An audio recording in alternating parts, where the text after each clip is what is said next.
So hello everyone, how are you all. कैसे हैं आप सभी लोग। आई होप आप सभी लोग अच्छे होंगे, आपकी पढ़ाई अच्छे से चल रही होगी। तो गाइज आज हम लोग लेकर के आए हैं लेक्चर नंबर 8। ये हमारा सेकंड लास्ट लेक्चर होने वाला है सिंटैक्स का। इसके बाद एक लास्ट लेक्चर है जिसमें हम लोग कुछ चीज़ें डिस्कस करेंगे और सरप्राइज एलिमेंट जो है उसमें कुछ प्लान कर रहे हैं। हो चुका है प्लान, बस ये वीडियो जब अपलोड हो जाएगा और आप लोगों के इस पे जो भी कमेंट्स आएंगे उसके बाद में मेरा नेक्स्ट लेक्चर आ जाएगा। तो बस उसी के लिए, उसी वेट में उस लास्ट लेक्चर को रोका हुआ है। तो गाइज स्टार्ट करते हैं आज का लेक्चर नंबर 8। ज़्यादातर आज के लेक्चर में हम लोग एक्सेप्शन केसेस की बात करेंगे या स्पेशल केसेस की बात करेंगे कि जहाँ पर कन्फ्यूजन ज़्यादा होता है कि सिंगुलर रखें कि प्लूरल रखें। वहाँ पर कई बार सिंगुलर सब्जेक्ट या प्लूरल सब्जेक्ट जो है वो उतना ज़्यादा महत्वपूर्ण नहीं होता जितना कि वो उस वाक्य में अर्थ को प्रतिपादित कर रहा है। यानी कि वाक्य में अर्थ कैसा दिखा रहा है, सिंगुलर अर्थ दिखा रहा है कि प्लूरल अर्थ दिखा रहा है, एक वचन का अर्थ आ रहा है कि बहुवचन का अर्थ आ रहा है, किस तरह का अर्थ आ रहा है, इस पर बहुत ज़्यादा प्रभाव पड़ता है कि सिंगुलर आपका मीनिंग रिप्रेजेंट कर रहा है या प्लूरल मीनिंग रिप्रेजेंट कर रहा है। तो चलिए कुछ अलग सी, कुछ विचित्र सी, कुछ अजीब सी चीज़ें और देखते हैं और अपने एक्सपीरियंस को, अपने अनुभव को और बेहतर बनाते हैं। तो चलिए गाइस शुरुआत करते हैं पहले नियम से। फर्स्ट रूल जो है हमारा, उससे हम लोग अपनी स्टार्टिंग करेंगे। कुछ वाक्यों में नाउन के बाद, किसकी बात हो रही है, नाउन के बाद प्रीपोजिशन आ जाता है। ये प्रीपोजिशन जो है स्पेशली ऑफ प्रीपोजिशन के बारे में बात की जा रही है।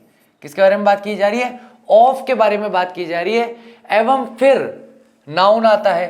देखो पिछली बार अपन ने बात की थी कि बस आफ्टर बस या शिप आफ्टर शिप या डोर टू डोर, तो वो सिचुएशन अलग थी क्योंकि उस सिचुएशन में क्या था, जो पहली नाउन है वो आ रही है, उसके बाद में एक प्रीपोजिशन आ रहा है और वही नाउन वापस रिपीट हो रही है। लेकिन यहां पर ऐसा नहीं है, यहां पर कहीं पर भी नहीं कहा गया कि वही नाउन वापस आए फिर कोई नाउन आ जाता है। तो ऐसे वाक्यों में वर्ब प्रीपोजिशन से पहले आने वाले, किससे, प्रीपोजिशन से पहले आने वाले नाउन के अनुसार होना चाहिए। यानी कि सिचुएशन क्या बन रही है, नाउन प्लस प्रीपोजिशन नहीं लिख रहा हूं, सीधा प्रीपोजिशन को ही लिख रहा हूं, प्लस ऑफ प्लस नाउन। तो ऐसी स्थिति में हमारा सब्जेक्ट कौन होगा, हमारा सब्जेक्ट इस नाउन के अकॉर्डिंग होगा। अगर ये नाउन सिंगुलर है तो सिंगुलर सब्जेक्ट, अगर ये नाउन प्लूरल है तो प्लूरल सब्जेक्ट वहां पर मानना चाहिए। The colour of all these shirts is liked by them. तो अब यहां पर सीधी बात आई, द कलर और ऑल दीज शर्ट्स। तो ऑल दीज शर्ट्स में से नाउन क्या है, हमारा शर्ट्स। और ये शर्ट्स कैसा नाउन है, तो ये हमारा प्लूरल नाउन है। और द कलर जो है, इसमें से कलर हमारा सब्जेक्ट है, तो ये किस तरह का नाउन है, तो ये हमारा सिंगुलर नाउन है। अब हमारा रूल क्या कहता है कि ऑफ से पहले जो नाउन आ रहा है हमें उसके अकॉर्डिंग वर्ब यूज करनी है। यानी कि हमारा सब्जेक्ट ये है जो कि सिंगुलर है और हमारी वर्ब ये है जो कि सिंगुलर है। तो इस तरीके से हम देखते हैं कि सिंगुलर सब्जेक्ट होने पर सिंगुलर वर्ब का प्रयोग हुआ, चाहे इसका नियरेस्ट सब्जेक्ट कुछ भी हो, फर्क नहीं पड़ता। जो इस ऑफ से पहले हमारा नाउन रहेगा हम उसके अकॉर्डिंग ही अपने सब्जेक्ट को इस्तेमाल करेंगे, सब्जेक्ट को यूज करेंगे, उससे अलग जाकर, उससे इतर जाकर के इस काम को नहीं करेंगे। ठीक है गाइस। तो अब बाकी के 2 क्वेश्चन में से आप बताइए कौन सा राइट है, कौन सा रॉन्ग है। चलिए फटाफट से स्टार्ट कीजिए, कमेंट बॉक्स में, कमेंट बॉक्स में, कमेंट बॉक्स में। तो the taste of these dishes is appreciated by the guest, यानी कि स्वाद जो है इन व्यंजनों का, उसकी प्रशंसा की गई अतिथियों के द्वारा। नेक्स्ट आता है the cost of production of steel. तो यहां पर प्रोडक्शन ऑफ स्टील जो है, तो यहां पर हमें 2 जगह ऑफ मिल गया। तो द कॉस्ट ऑफ प्रोडक्शन, और प्रोडक्शन किसका, तो प्रोडक्शन ऑफ स्टील है ना, इसको समझना हो ना तो ऐसा समझना, cost of production, production of steel, इस तरीके से इसका मीनिंग निकलेगा। गुड्स इज इंक्रीजिंग, तो जो स्टील गुड्स है यानी स्टील का जो भी सामान है उसके प्रोडक्शन की यानी उत्पादन की कीमत जो है वो बढ़ रही है। तो अगर मैं सीधा सीधा जोड़ू कि इज इंक्रीजिंग किसको दर्शा रहा है, तो इज इंक्रीजिंग दर्शा रहा है द कॉस्ट को। क्या बढ़ रही है? कीमत बढ़ रही है। किस चीज की? प्रोडक्शन की। अरे काय का प्रोडक्शन कर रहे हो भाई? तो स्टील के जो उत्पाद हैं, स्टील का जो भी सामान है उसके उत्पादन की बात यहां पे की जा रही है। तो इस पूरे के पूरे फ्रेज से हमारी जो सब्जेक्ट वर्ब अग्रीमेंट है उस पर कोई फर्क नहीं पड़ने वाला। तो इसलिए यहां पे क्या हुआ, यहां पर हमारा सब्जेक्ट है, कॉस्ट क्या है? सिंगुलर है, और यहां पर हमारी वर्ब है वो भी सिंगुलर है। सेम कंडीशन में यहां पे टेस्ट जो है ये हमारा सिंगुलर सब्जेक्ट है, और इस जो है ये हमारा सिंगुलर वर्ब है। इसलिए हम लोग यहां तरीके से देख सकते हैं कि एसएस और पीपी का रूल यहां पर फॉलो हुआ है। तो first correct, second correct and third correct. यहां पर तीनों के तीनों सेंटेंसेस जो हैं राइट हैं, करेक्ट हैं। यहां पर कोई भी तरह की कोई समस्या परेशानी नहीं है, क्योंकि हमें ऑफ से पहले वाला सब्जेक्ट लेना है सब्जेक्ट के तौर पर, ठीक है, या नाउन लेना है सब्जेक्ट के तौर पर। अगला हमारा नियम क्या कहता है, जब वाक्यों में नथिंग बट आता है, क्या आता है? सीधा लिखा हुआ है नथिंग बट आता है, तो वर्ब हमेशा सिंगुलर ही लगेगी, चाहे नथिंग बट के बाद आने वाला नाउन सिंगुलर हो या प्लूरल हो। यानी कि सबसे महत्वपूर्ण बात यह है कि अगर किसी भी नाउन से पहले, चाहे वो नाउन सिंगुलर हो चाहे वो नाउन प्लूरल हो, अगर नथिंग बट आ जाता है तो ऐसी स्थिति में हमारा सब्जेक्ट जो है वो सिंगुलर कंसीडर किया जाता है।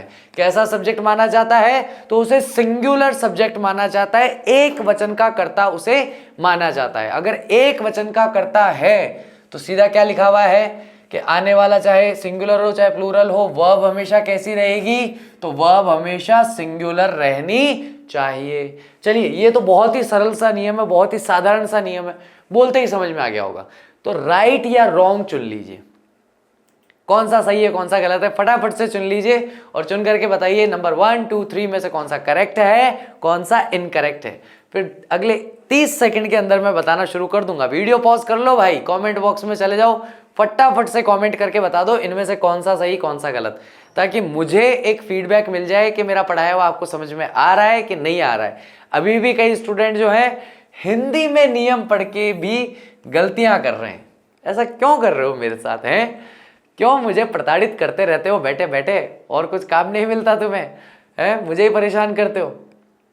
चलो, यहां पर हमें मिला अ स्टूडेंट, यहां पर हमें मिला द स्टूडेंट्स, यानी कि यहां पर हमारा सब्जेक्ट कैसा है? सिंगुलर है, या इसे सब्जेक्ट ना कहूं, और सब्जेक्ट ना कह करके क्या कहूं?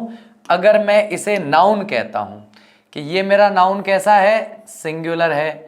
ये मेरा नाउन कैसा है? प्लूरल है। आगे ये मेरा फिर से एक और नाउन आया, ये कैसा है? तो ये मेरा नाउन भी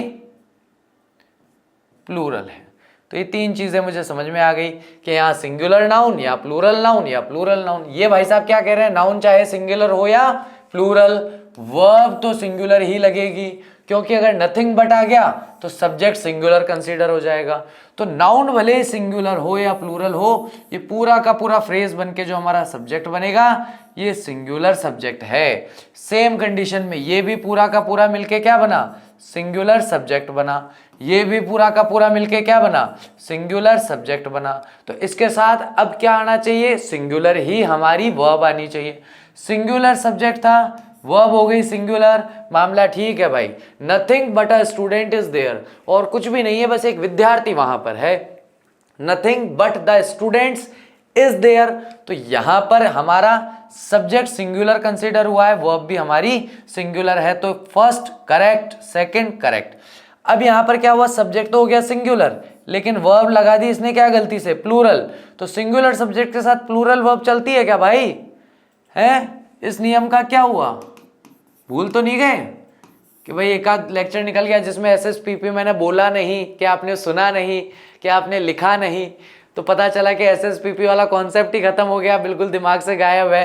तो आर नहीं होना चाहिए था, यहाँ पर इज ही होना चाहिए था। Nothing but the students is there होना चाहिए था, आर देयर नहीं होना चाहिए था, क्योंकि चाहे सिंगुलर हो चाहे प्लूरल हो, हम किसका प्रयोग करते हैं?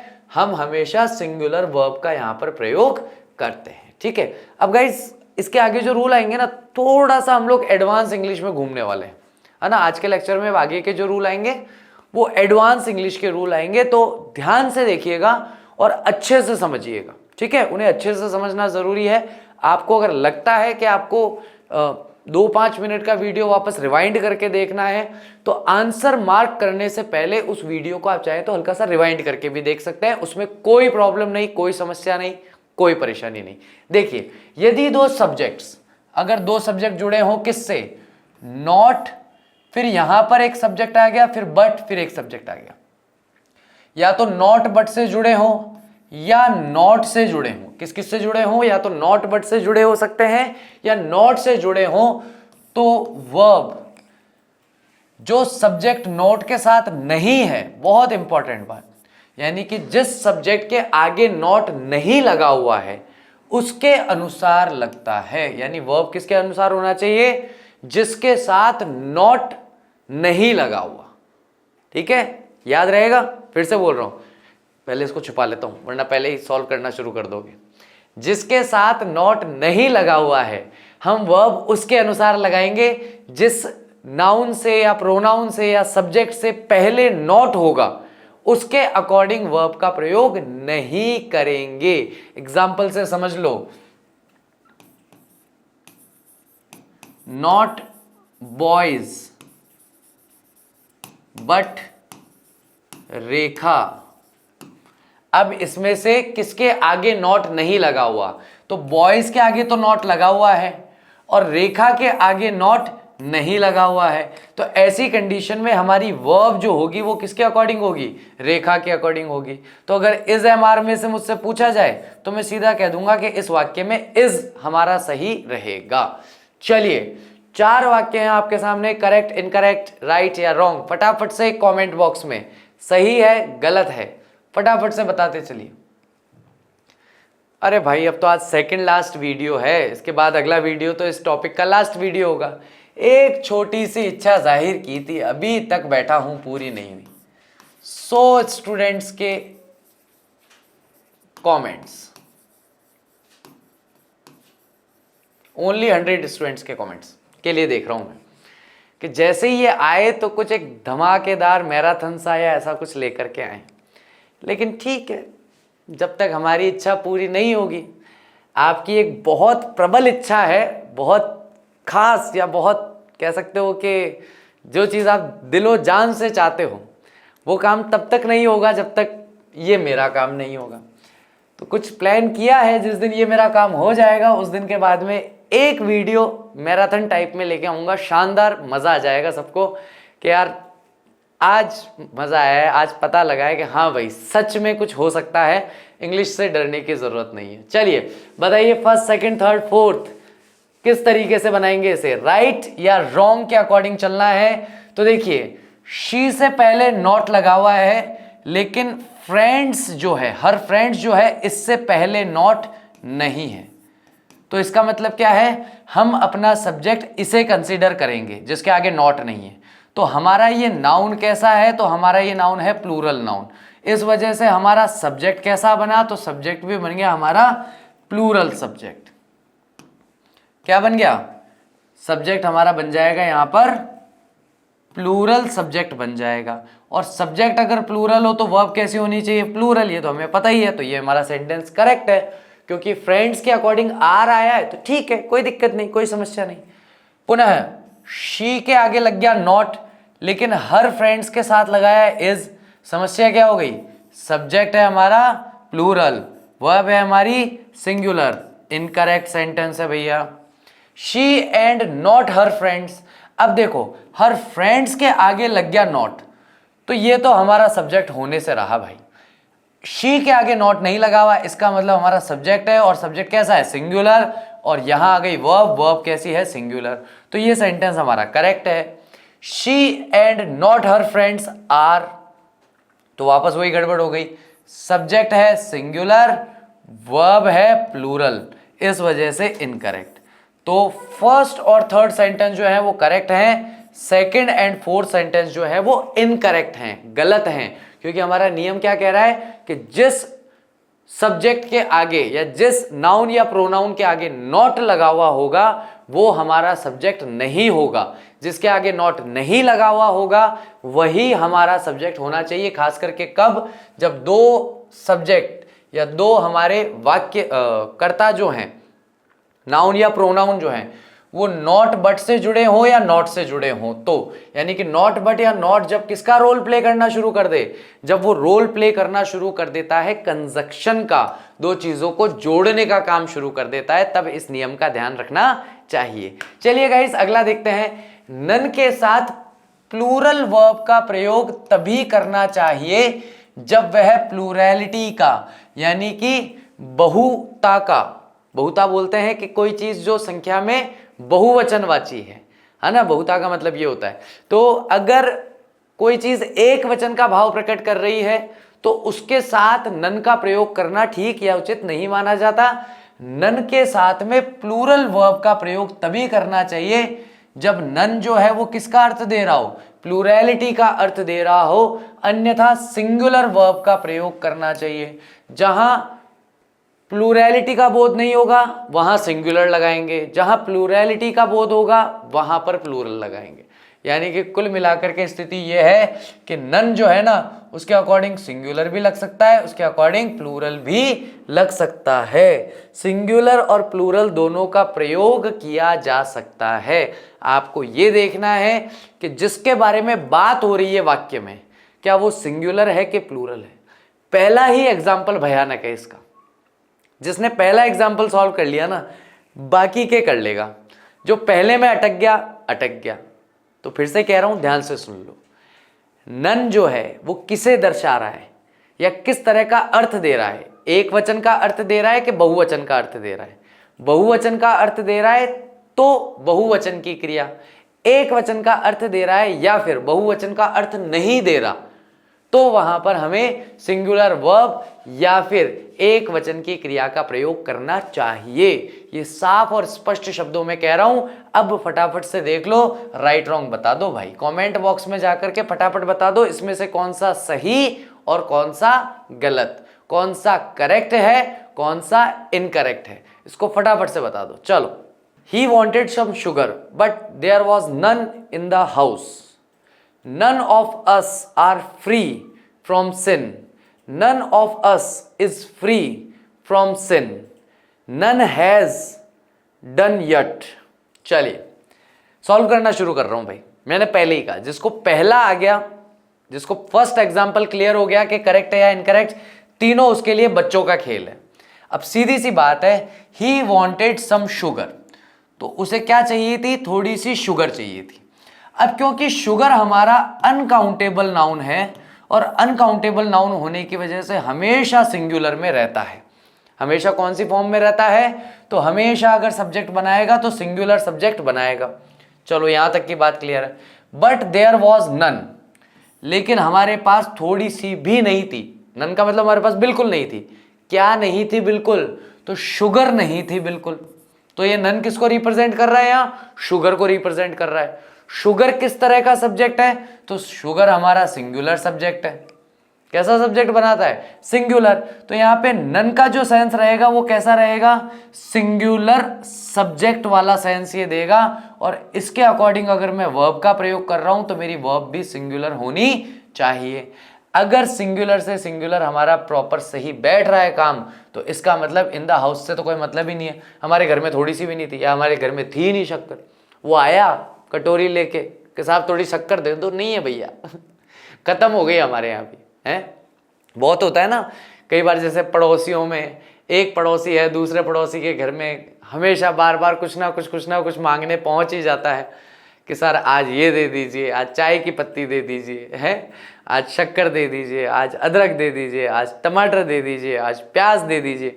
तो एक समय के बाद पड़ोसी भी ऐसा हो जाता है कि भाई वह आया था कुछ शक्कर लेने लेकिन घर में थी नहीं, देयर वॉज नन। क्या नन, शक्कर नन। हम तो थे, हम थोड़ी नन हो गए, हम तो थे शक्कर नन थी भैया, शक्कर नहीं है घर में। और कुछ भी मांग लो आप, शक्कर नहीं है, सीधा सा मामला ये है। तो नन जो है यहाँ पर शुगर को रिप्रेजेंट कर रहा है, और शुगर क्योंकि अनकाउंटेबल नाउन है तो सिंगुलर रहेगी, तो यहाँ पे वॉज आ रहा है, सेंटेंस हमारा करेक्ट है। None of us are free from sin. हम में से कोई भी सिन का मतलब होता है पाप से मुक्त नहीं है, हम सभी पापी हैं, है ना। ये एक तरह की आप कह सकते हैं कैथोलिक विचारधारा है। कैथोलिक विचारधारा जो है उसमें ये माना जाता है कि मनुष्यों के जो पाप हैं उन पापों की वजह से ईसा मसीह जो हैं वे सूली पर चढ़ गए। तो इसलिए कैथोलिक संप्रदाय जो है उसमें ऐसा माना जाता है कि मनुष्यों के पाप का जो फल था या उसका जो रिजल्ट था वो ईसा मसीह को भोगना पड़ा। तो ऐसा माना जाता है, इसलिए कैथोलिक सेंटेंस में कहा जाता है कि हम में से कोई भी पाप से अछूता नहीं है, हम सभी जो मनुष्य योनि में है हम सभी पापी हैं, है ना। ये एक विचारधारा वहां पर चलती है, ठीक है। तो हम में से कोई पाप से फ्री नहीं है। तो नन का मतलब किसके लिए आ रहा है? हम सब के लिए। और जब हम सब की बात हो रही है तो हम सब सिंगुलर है कि प्लूरल है? नेचुरल सी बात है, अस जो है हमारा प्लूरल है, और क्योंकि उसके अकॉर्डिंग में ही नन आ रहा है तो नन भी हमारा क्या हो गया? प्लूरल हो गया। और प्लूरल के अकॉर्डिंग अगर वर्ब मेरी प्लूरल लगी है तो कोई दिक्कत ही नहीं, वाक्य मेरा सही है। लेकिन जब ये कहता है none of us is free from sin, तो भैया अस जो है वो मेरा सब्जेक्ट कैसा है? प्लूरल है। नन कैसा बनेगा? प्लूरल बनेगा। वर्ब कैसे लगा दी? सिंगुलर लगा दी। मामला हो गया गड़बड़। नन हैज डन येट, अभी तक कुछ नहीं हुआ। अब हमें यही नहीं पता क्या क्या करना था। हो सकता है एक काम है जो अभी तक नहीं हुआ, हो सकता है 10 काम है जो अभी तक नहीं हुए। हमें क्या पता कि कितने काम है? हमें तो पता ही नहीं। और वैसे भी अगर कुछ काम करने की बारी आएगी तो वर्क या काम जो है वो अनकाउंटेबल होता है। अनकाउंटेबल कैसे होता है? एक आध स्टूडेंट ने पूछा भी था कि सर वर्क जो है अनकाउंटेबल कैसे होगा, वर्क काउंटेबल कैसे होगा? वर्क या काम कोई आंखों से दिखने वाली चीज है क्या? भाई जैसे कि ऐसे स्टाइलस में आपके सामने लिया हूं तो गिन सकते हो ना, 1 2 3 4 5। वर्क जो है, वर्क क्रिया को कहा जाएगा, उस क्रिया के होने का भाव वर्क में आ जाता है। आप वर्ब मत समझिए, उससे कोई भी क्रिया हो रही है। जैसे मैं पढ़ा रहा हूं तो मैं एक काम कर रहा हूं, क्या काम कर रहा हूं? पढ़ाने का काम कर रहा हूं। अब मैं ये थोड़ी कहूंगा कि अपन बोलचाल की भाषा में कह देते हैं एक काम हो गया, मैं नहीं, एक लेक्चर हो गया। लेक्चर्स गिने जा सकते हैं। अब एक लेक्चर में मैं कितना काम कर रहा हूं उसको आप कैसे गिनोगे? तो वो काउंटेबल नहीं है, ठीक है। एक लेक्चर में जितना काम हो रहा है वो सब क्या है? एक लेक्चर के अंतर्गत होने वाला काम है। बिल्कुल वही भाव समझिए कि पानी की बोतल गिन सकते हो बेटा, पानी नहीं गिन सकते। चाय के कप गिन सकते हो बेटा, चाय नहीं गिन सकते। कपड़े से जो चीजें बनी हैं उन्हें गिन सकते हो। क्लोथ से ये टी शर्ट बनी है तो टी शर्ट्स गिन सकते हो कितनी है, क्लोथ नहीं गिन सकते। सेम कंडीशन में सोने से बनी अंगूठियां गिन सकते हो कि सोने से कितनी अंगूठियां बनी है, सोना नहीं गिन सकते। आटे से बनी रोटियां गिन सकते हो लेकिन आटा नहीं गिन सकते। तो काम जिस संदर्भ में हो रहा है उसे आप प्रोजेक्ट कह लीजिए, उसे आप लेक्चर कह लीजिए, उसे आप असाइनमेंट कह लीजिए। असाइनमेंट, प्रोजेक्ट्स, लेक्चर्स इन्हें गिना जा सकता है, लेकिन काम कितना हुआ उसे गिना नहीं जा सकता। अगर मैं आपसे पूछूं कि मैंने आपको होमवर्क दिया था भैया एक ऐसे लिखना है, ये काम है, गिन सकते हो क्या कि कितना ऐसे हो गया? आप क्या बोलोगे? सर आधा हो गया, 1/4 हो गया है, या ऐसे बोलोगे सर 1 हो गया, 5 हो गया, 4 हो गया। वो तो आप टोटल ऐसे गिन रहे हो कि मैंने आपको 5 ऐसे लिखने के लिए दिए तो ऐसे गिन सकते हैं। उसमें क्या बना? सर 3 ऐसे हो गए, 2 ऐसे बाकी है। लेकिन एक ऐसे के अंदर जो काम हो रहा है उसे गिना नहीं जा सकता। तो इसलिए कहता है ना मेरे 2 काम हो गए, मेरा 1 काम करना और बाकी है। नहीं, आप काम के अलावा कोई दूसरा शब्द देखिए कि आपने क्या किया है।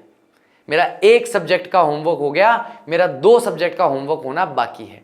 अब आपको दिन भर में जितने होमवर्क्स दिए गए हैं, गृह कार्य जिसे मॉड्यूल की तरह देखा जाता है, जिसे असाइनमेंट की तरह देखा जाता है, होम असाइनमेंट जिसे कहते हैं, उसकी तरह देखा जाता है, तो वहां पर आप होम असाइनमेंट गिन रहे हो और वो आपको गिनती के ही मिले हैं कि भैया 10 असाइनमेंट करके लाने हैं। तो अगला पहले ही बता रहा है ना कि 10 असाइनमेंट, तो उसने भी तो गिने होंगे तभी 10 तक पहुंचा, नहीं तो बिना गिने वो कैसे कह देता है कि बस 10 असाइनमेंट करके लाने हैं या 5 ऐसे लिख के लाने हैं या 3 स्टोरी लिख के लानी है? कैसे कहेगा? जब वो गिनेगा तभी कहेगा। और अगर इस तरह के शब्दों का प्रयोग हो रहा है तो गिना जा सकता है, लेकिन काम को गिन नहीं सकते। वर्क जो है अनकाउंटेबल नाउन है। चलो, अब जिसका भी ये डाउट होगा अगर आज के लेक्चर में उपस्थित होंगे तो आई होप उनका डाउट क्लियर हो गया होगा। अगला देखते हैं, नन हैज डन येट, तो काम गिना भी नहीं जा सकता। तो इस वजह से हमारा सब्जेक्ट हो गया सिंगुलर, वर्ब हो गई सिंगुलर, हमारा आंसर करेक्ट है। तो यहां पर हम देखें तो सेंटेंस नंबर 1, 2 एंड 4 करेक्ट हैं, केवल और केवल स्टेटमेंट नंबर 3 या एग्जाम्पल नंबर 3 जो है वो इनकरेक्ट है, वो सही नहीं है। ठीक है गाइस, अगला बात करते हैं आगे की। लेकिन अगर अभी हमने नन का रूल पढ़ा है, अब नन का एक्सेप्शन पढ़ रहे हैं। नन ऑफ के बाद प्लूरल नाउन या फिर प्लूरल प्रोनाउन का प्रयोग सेंटेंस के सब्जेक्ट के रूप में हो जाए, जैसे कि none of them, none of the boys. तो नन ऑफ देम अगर कहूंगा तो किसका प्रयोग हो गया यहां पे, प्रोनाउन का। नन ऑफ द बॉयज कहूंगा तो किसका प्रयोग हो गया, नाउन का।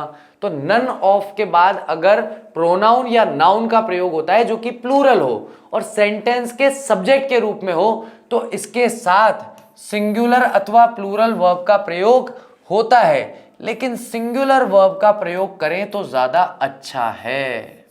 हाईलाइट कर लीजिए साहब इसे। अब ये बात आ जाती है साहब आपके सेंटेंस इंप्रूवमेंट पे। मैं हमेशा कई बार कोशिश करता हूं कि किसी भी तरह की फिलोसफिकल डिस्कशन में अपने ग्रामर के लेक्चर में ना करूं, लेकिन ग्रामर के रूल्स भी कई बार क्या है, मजबूर कर देते हैं कि बोल ले 5 मिनट, तेरे मन की निकाल ले, कोई बात नहीं।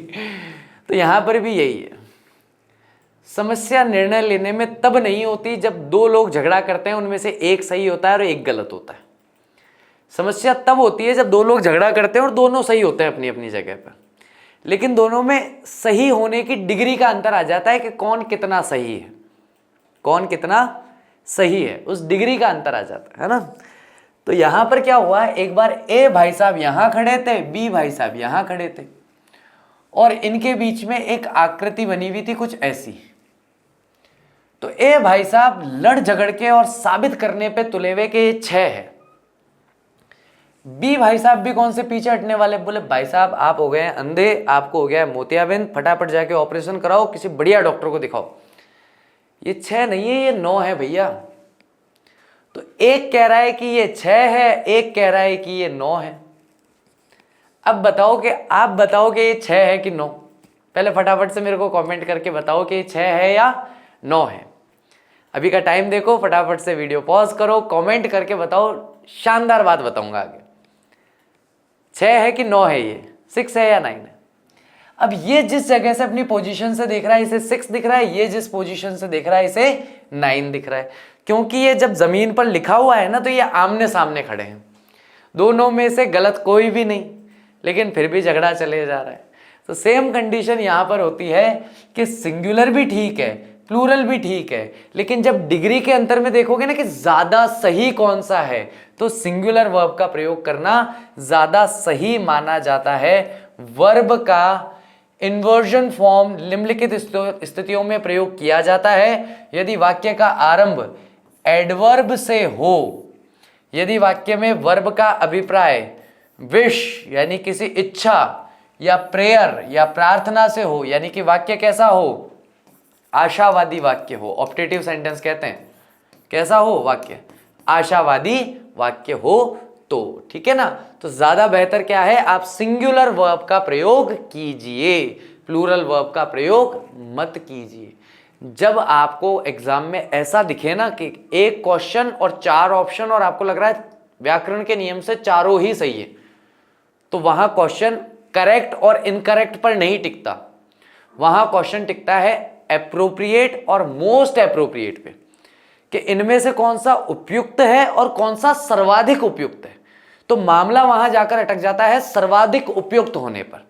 तो जब भी नन ऑफ के साथ प्लूरल नाउन या प्रोनाउन दिखाई दे और इसका प्रयोग वाक्य में सब्जेक्ट अथवा कर्ता के रूप में किया जाए, तो दोनों में से कोई भी प्रयुक्त कर सकते हो, सिंगुलर भी लगा सकते हो, प्लूरल भी लगा सकते हो, लेकिन ज्यादा बेहतर है कि आप सिंगुलर वर्ब का वहां प्रयोग करो। इस तरह के इन्वर्जन फॉर्म में जो परिस्थितियों में जो वर्ब का प्रयोग किया जाता है उसमें हम देखते हैं कि आरंभ में कई बार एडवर्ब से हो जाता है, और यदि वाक्य का अभिप्राय विश या फिर प्रेयर जो कि आशावादी वाक्य होते हैं अगर उनसे हो, तो सिंगुलर का प्रयोग करना ज्यादा उचित माना जाता है। 4 ऑप्शन है, देखिए, सोचिए, समझिए, सॉरी 5 ऑप्शन है। क्या लगता है आपको इनमें से कौन सा सही होगा, कौन सा नहीं होगा, उसके बारे में एक बार देख करके बताइए, ठीक है। तो मैं 2 मिनट के लिए साइड में हो रहा हूं, कमेंट बॉक्स में आप इसे सही तरीके से देख सकते हैं। चलिए, तो लगा लिया आप लोगों ने इसके अंदर आंसर्स लगा लिए अपने अपने।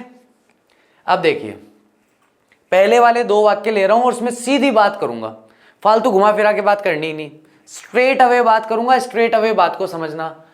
अगर डिड आ गया, अगर क्या आ गया यहां पे, डिड आ गया, डिड आने का मतलब हो गया भैया ये मेरे दोनों के दोनों सेंटेंसेस जो हैं वो सिंपल पास्ट टेंस के, और सिंपल पास्ट टेंस में वर्ब के रिगार्डिंग मुझे कोई समस्या ही नहीं होती। क्यों नहीं होती? क्योंकि हेल्पिंग वर्ब डिड ही है, सिंगुलर है तो भी डिड, प्लूरल है तो भी डिड, तो मुझे कोई झगड़ा करना ही नहीं किसी से कि यहाँ डिड लगेगा कि नहीं लगेगा, क्योंकि डिड के अलावा लगाने के लिए कोई ऑप्शन ही नहीं है।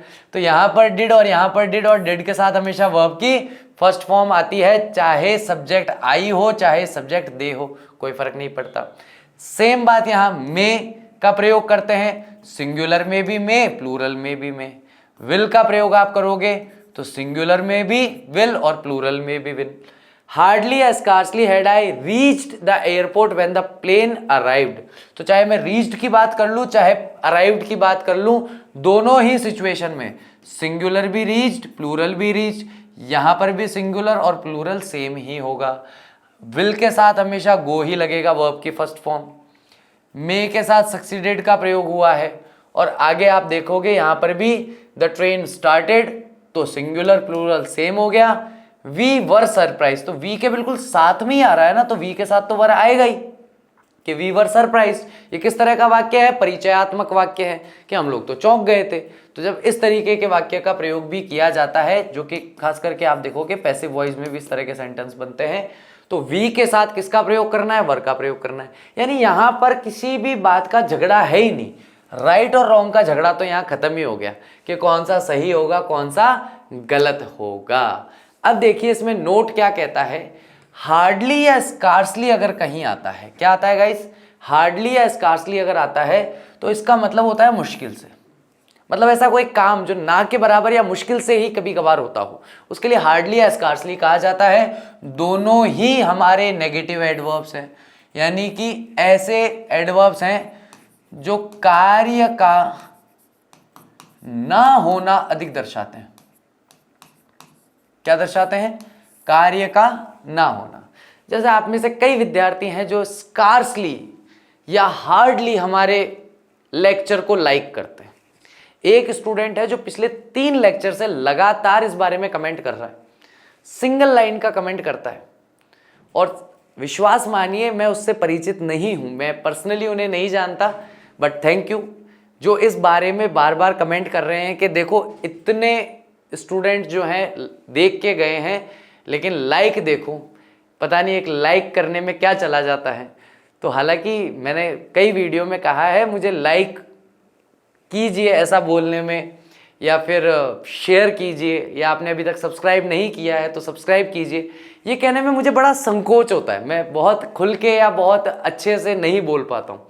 आप मेरे स्टार्टिंग के वीडियोस में देखेंगे तो पूरा लेक्चर मैं अच्छे से बोल लेता हूँ, सांस जहाँ तक आ सकती है वहाँ तक बोल लेता हूँ, एक ही सांस में 2 या 3 लाइन भी बोल लेता हूँ। लेकिन जब ये बात बोलनी होती है ना, मैं अटक जाता हूँ मैं हकलाना शुरू कर देता हूँ, मतलब मुझे समझ में नहीं आता कि कैसे इस बात को कहा जाए। लेकिन उस विद्यार्थी ने मेरे मन की बात को समझा, बहुत बहुत धन्यवाद आपका। 100 स्टूडेंट्स के कमेंट्स के लिए भी गाइज मैं इसलिए कहता हूँ कि कुछ है, कुछ प्लान कर रखा है, और आगे से आगे की प्लानिंग मैं आपकी कर रहा हूँ। आप विश्वास नहीं मानेंगे, जनवरी में आपके लिए जो लेक्चर लेकर के आने वाला हूँ, उसके लिए अभी इस लेक्चर को रिकॉर्ड करने से पहले निखिल सर से बैठ के बात हुई है कि सर मैं जनवरी में कुछ एक वीडियो इस तरह के लाना चाहता हूँ जो अपने आप में इनक्रेडिबल होंगे, ऐसे वीडियोस देखे ही नहीं होंगे किसी ने, मतलब इस टाइप के मैं वीडियोस लाना चाह रहा हूँ। तो सर ने, जैसा सर हमेशा सपोर्टिव रहते हैं, आज भी उन्होंने सपोर्ट किया कि बिल्कुल आप कीजिए, हम आपके साथ में हैं। तो वही चीज़ है, लेकिन क्या है ना कि मुझे उसके लिए पहले 100 स्टूडेंट्स की एक आर्मी चाहिए, कि वो 100 स्टूडेंट्स की आर्मी मेरे साथ हो ना। भाई एक अकेला व्यक्ति कितनी जंग लड़ लेगा और कितना जीत जाएगा, तो मुझे अपने साथ एक पूरी एक स्ट्रॉन्ग आर्मी चाहिए 100 स्टूडेंट्स की, कि हाँ कुछ भी हो बात, दाएं जाए बाएं जाए, मैं कोई प्रयास करूं उसमें सफल हूं या असफल हूं, लेकिन ये 100 स्टूडेंट्स हैं जो मेरे साथ खड़े हैं और हमेशा खड़े रहेंगे। तो बस वो थोड़ा सा एक विश्वास मैं चाह रहा हूं जो अभी तक मिला नहीं है मुझे, लेकिन उम्मीद करता हूं कि आज के लेक्चर में मिल जाएगा।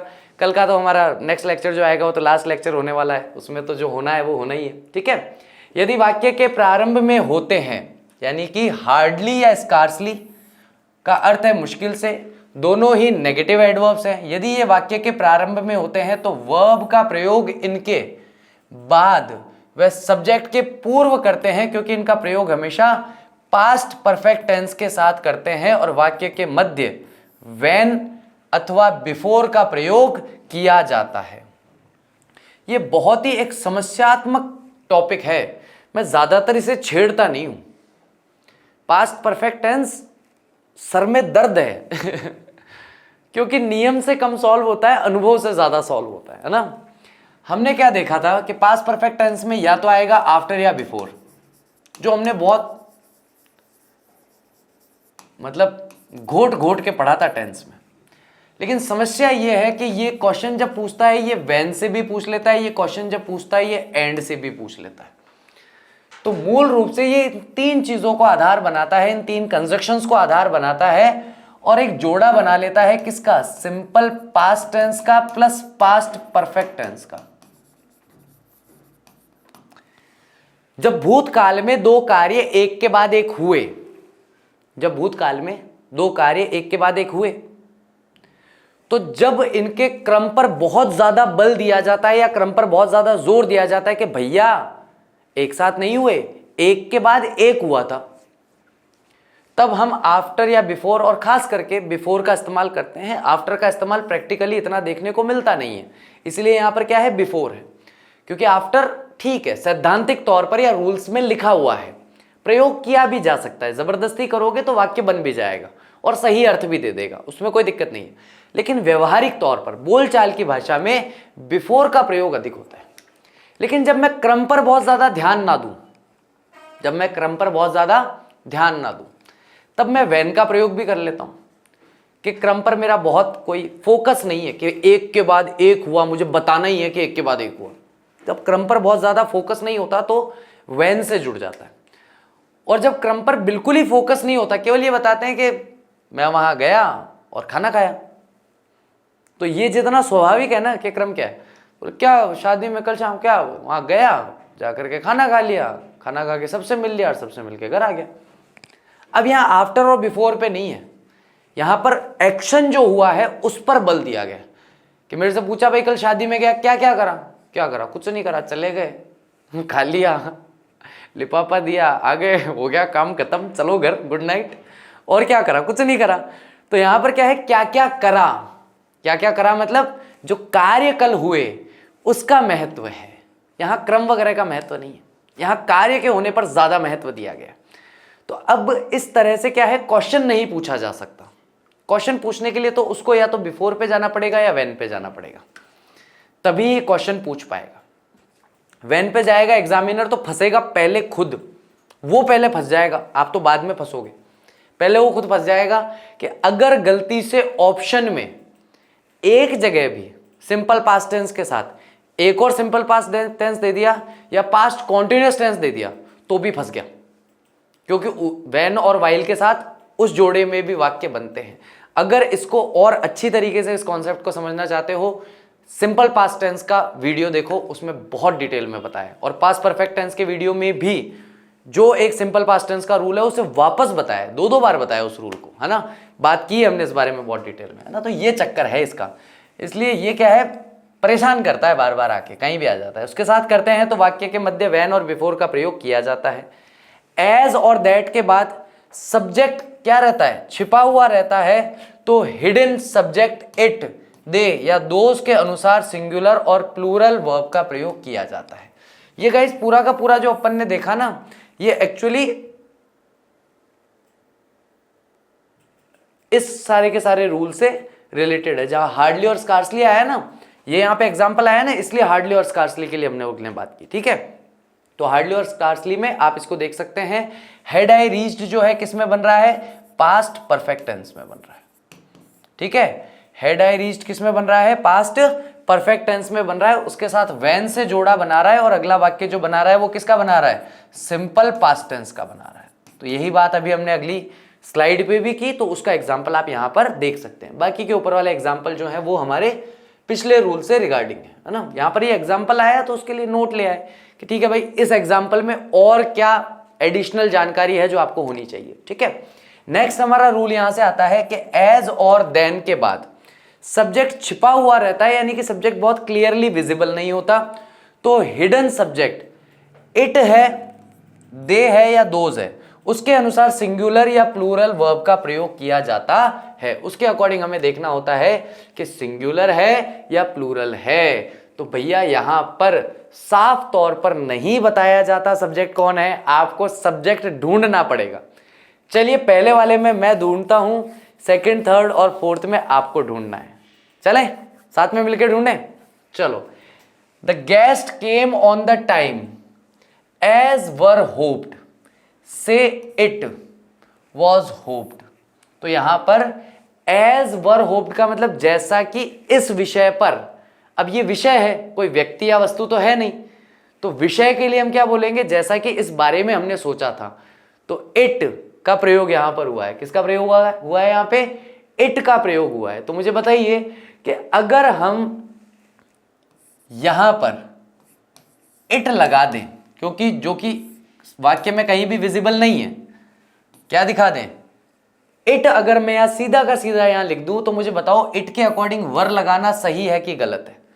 तो सीधी सी बात आएगी, यहां हमारा सब्जेक्ट जो है वो सिंगुलर है और वर्ब जो है वो प्लूरल है। पहला वाक्य हमारा इनकरेक्ट है, गलत है ना। जैसा कि हम अंदाजा लगा रहे थे, जैसा कि हम सोच रहे थे, जैसा कि हमने विचार किया था।